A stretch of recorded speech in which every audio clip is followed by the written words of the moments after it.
você pegue sua Bíblia. Hoje é noite de ceia do Senhor e eu quero compartilhar uma palavra com você. Abra sua Bíblia comigo em Romanos, no capítulo 5.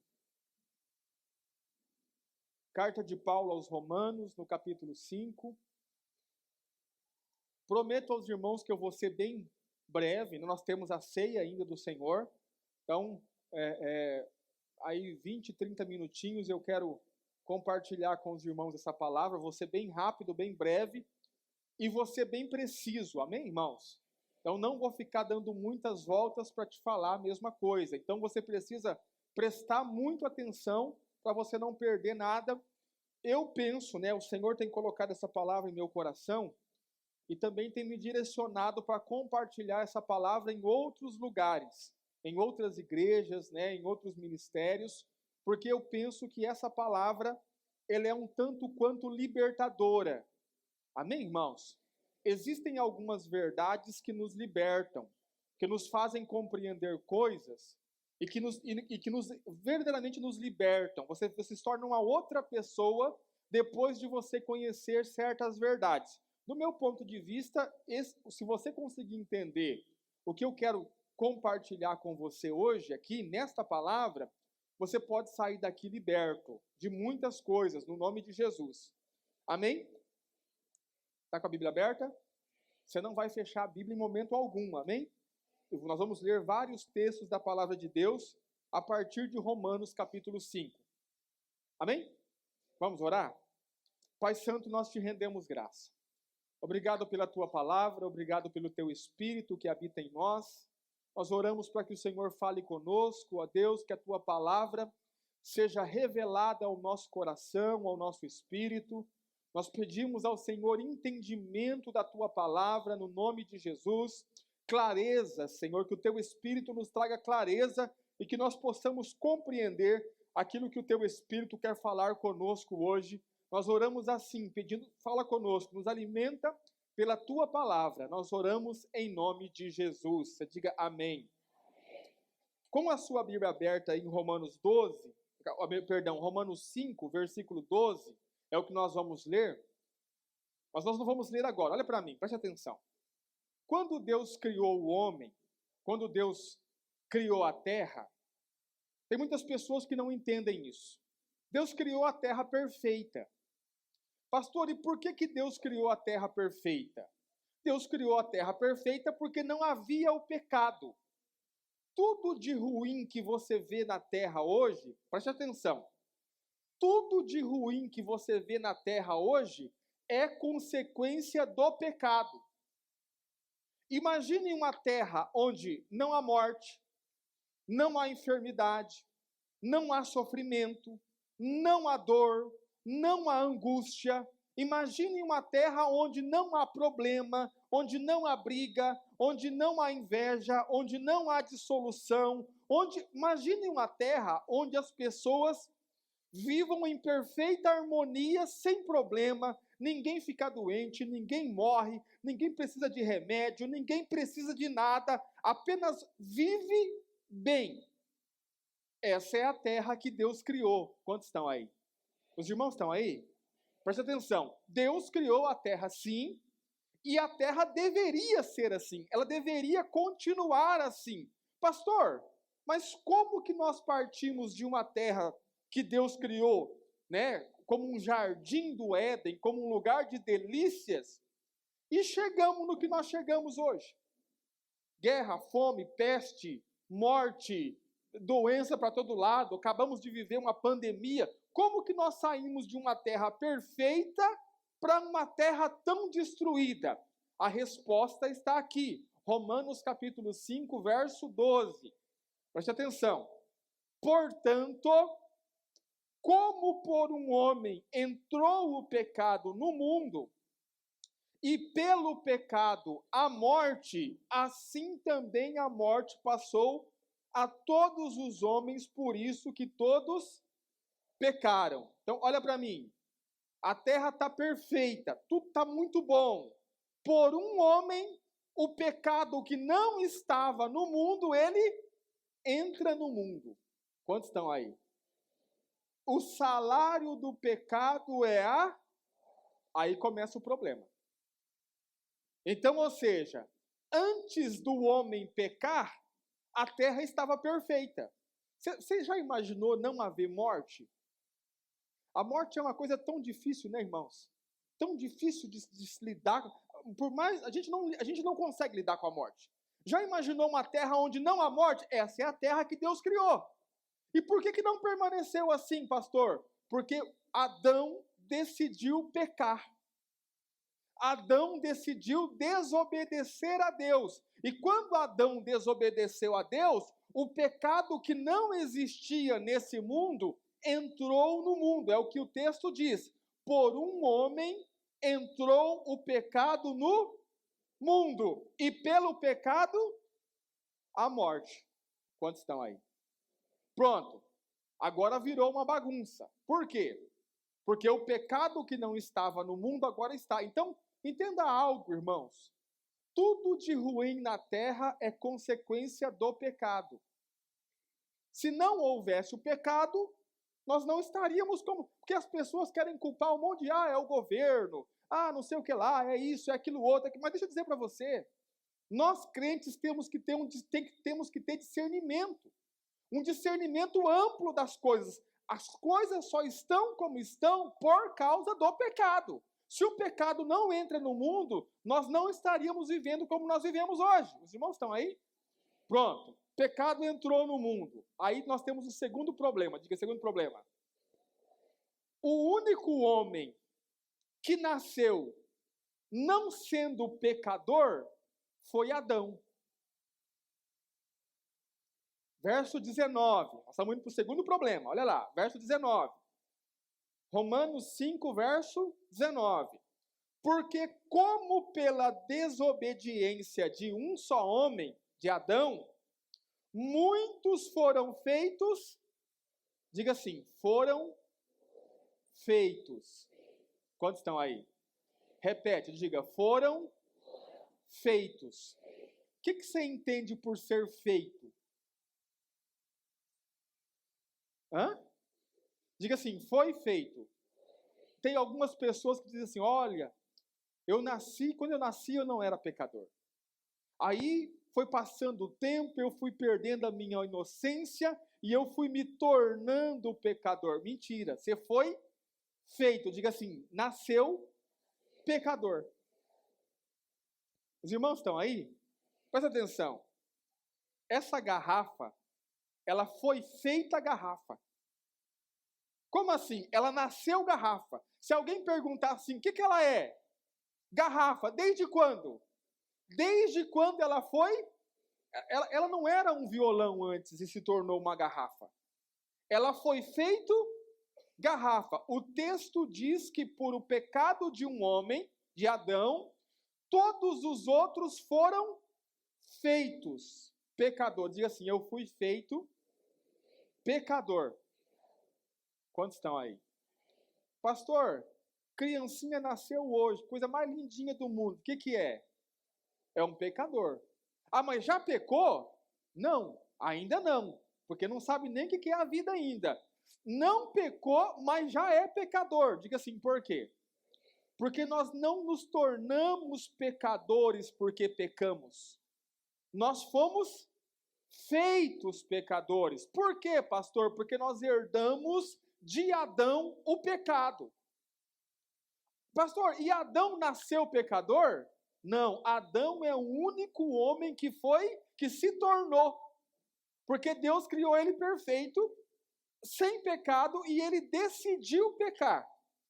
Nós somos filhos de Adão. O que significa isso, pastor? Que para nós não houve escolha. Os irmãos estão aí? Pastor, mas eu nunca pequei. Ok, então você é um pecador que nunca pecou. Mas pecador é o que você é. Quantos estão aí? Irmão, olha para mim. Tem jeito de dar certo? O que você acha que alguém que nasce pecador vai fazer? O pé de manga, nasce pé de manga, ele faz o quê? Decide no meio do caminho e fala assim, vou dar jaca. Não, o pé de goiaba, nasceu goiaba, ele fala, não, não gosto, eu vou dar limão.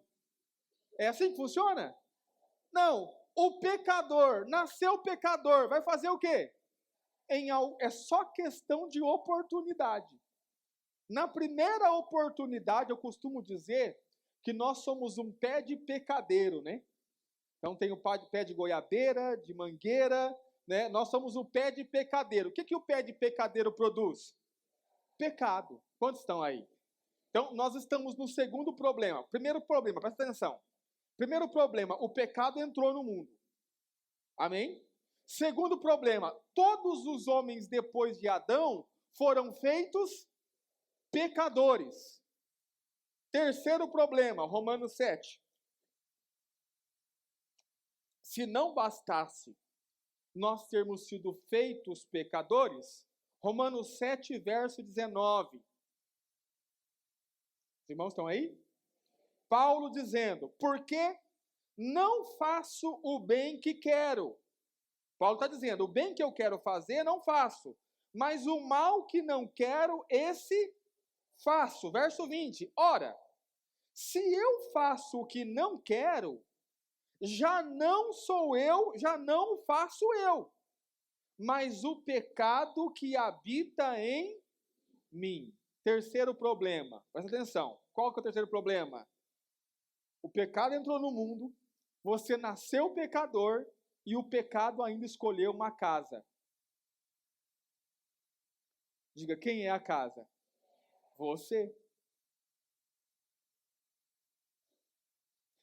Olha lá, presta atenção. Verso 19. Paulo está dizendo, porque não faço o bem. Olha o Paulo. Eu queria tanto fazer o bem, não consigo. Aí olha só. Mas o mal que não quero, esse, não quero fazer o mal para ninguém. Acabo fazendo. Espera aí, olha para mim. Se eu quero fazer o bem, não consigo fazer. Se eu não quero fazer o mal, acabo fazendo, então não sou eu que estou controlando. Quantos estão aí? Presta atenção, olha Paulo dizendo, porque não faço o bem que... O que Paulo quer fazer? O que Paulo quer fazer? O bem, ele faz? Não. Mas o mal que não quero, esse... O que Paulo não quer fazer? Mas o que ele faz? Então quem controla? Verso 20, olha lá.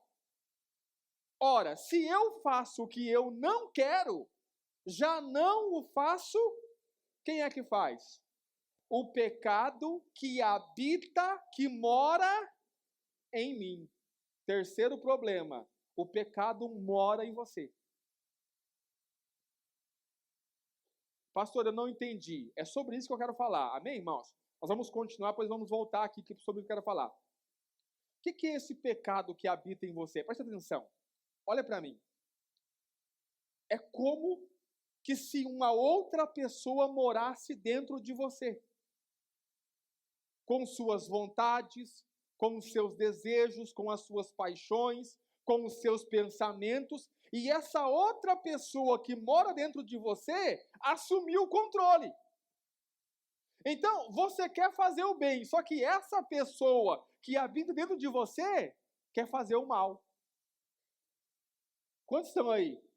Você não quer fazer o mal, mas essa pessoa que está dentro de você quer. Então, o pecado, Paulo está dizendo assim, ó, o pecado que habita em mim é ele que toma as decisões. Por isso que eu quero fazer o bem. Não... Quem aqui já falou assim, ó, a partir de hoje eu vou ser uma pessoa melhor? Hã?